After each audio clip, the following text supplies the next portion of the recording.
जय श्री राम। पवन पुत्र हनुमान की जय। वाल्मीकि महर्षि की जय। श्रीमद् वाल्मीकि रामायण, वाल्मीकि निर्मित रामायण, बालकांड, अष्टम सर्ग यानी कि 8वां सर्ग। राजा का पुत्र के लिए अश्वमेध यज्ञ करने का प्रस्ताव और मंत्रियों तथा ब्राह्मणों द्वारा उसका अनुमोदन।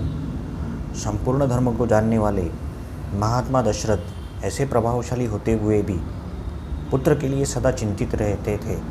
उनके वंश को चलाने वाला कोई पुत्र नहीं था।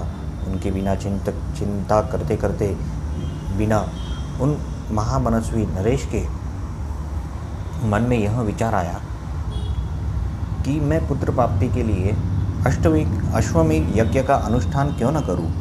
अपने समस्त शुद्ध बुद्धि वाले मंत्रियों के साथ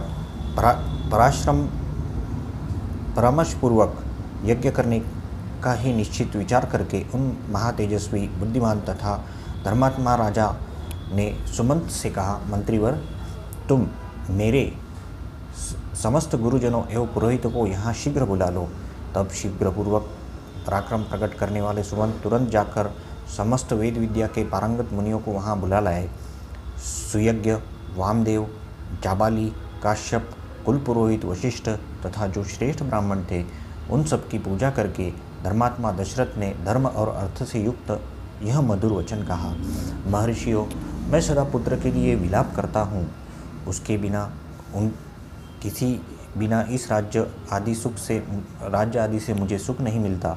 अतः मैंने यह निश्चय किया है कि मैं पुत्र प्राप्ति के लिए अश्वमेध यज्ञ द्वारा भगवान का यजन करूँ। मेरी यह इच्छा है कि शास्त्रोक्त विधि से इस यज्ञ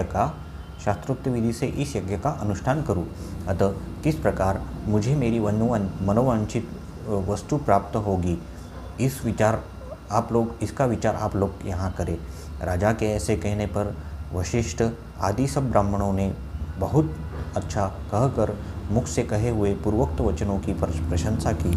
फिर वे सभी अत्यंत प्रसन्न होकर राजा दशरथ से बोले, महाराज, यज्ञ सामग्री का संग्रह किया जाए।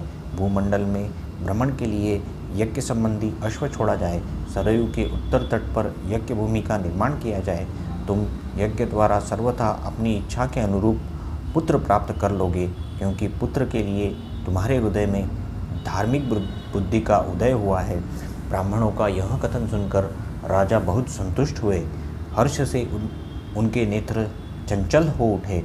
वे मंत्रियों से बोले, गुरुजनों की आज्ञा के अनुसार यज्ञ की सामग्री यहाँ एकत्र की जाए। शक्तिशाली वीरों के संरक्षण में उपाध्याय सहित अश्वों को छोड़ा जाए। सरयू के उत्तर तट पर यज्ञ भूमि का निर्माण हो। शास्त्रोक्त विधि के अनुसार क्रमशः शांति कर्म का विस्तार किया जाए, जिसे विघ्नों का निवारण हो। यदि इस श्रेष्ठ यज्ञ में कष्टप्रद अपराध बन जाने का भय हो तो भी राजा इसका संपादन कर सकते हैं, परंतु ऐसा होना कठिन है, क्योंकि विद्वान ब्रह्मा राक्षस यज्ञ में विघ्न डालने के लिए छिद्र ढूंढा करते हैं। विधिहीन यज्ञ का अनुष्ठान करने वाला यजमान तत्काल नष्ट हो जाता है।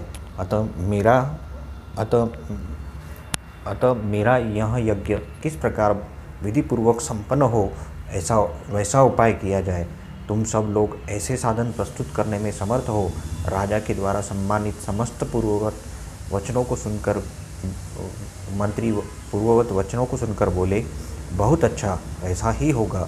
इस प्रकार वे सभी धर्मज्ञ ब्राह्मण भी नृपश्रेष्ठ दशरथ को बधाई देते हुए आज्ञा लेकर जैसे आए थे वैसे फिर लौट गए। उन ब्राह्मणों को विदा करके राजा ने मंत्रियों से कहा, पुरोहितों, उपदेश के अनुसार इस यज्ञ को विधिवत पूर्ण करना चाहिए। वहाँ उपस्थित मंत्रियों से ऐसा कहकर परम बुद्धिमान नृपश्रेष्ठ दशरथ उन्हें विदा करने महल में चले गए। वहाँ जाकर नरेश ने अपनी प्यारी पत्नी से कहा, देवियों, दीक्षा ग्रहण करो, मैं पुत्र के लिए यज्ञ करूँगा। इस प्रकार वचनों से उन सुंदर कांति वाली रानियों के मुख कमल वसंत ऋतु में विकसित होने वाले पंकजों के समान खिल उठे और अत्यंत शोभा पाने लगे। इस प्रकार श्री वाल्मीकि रामायण वाल्मीकि निर्मित आर्ष रामायण आदि काव्य के बालकांड का 8वां सर्ग पूरा हुआ। जय श्री राम।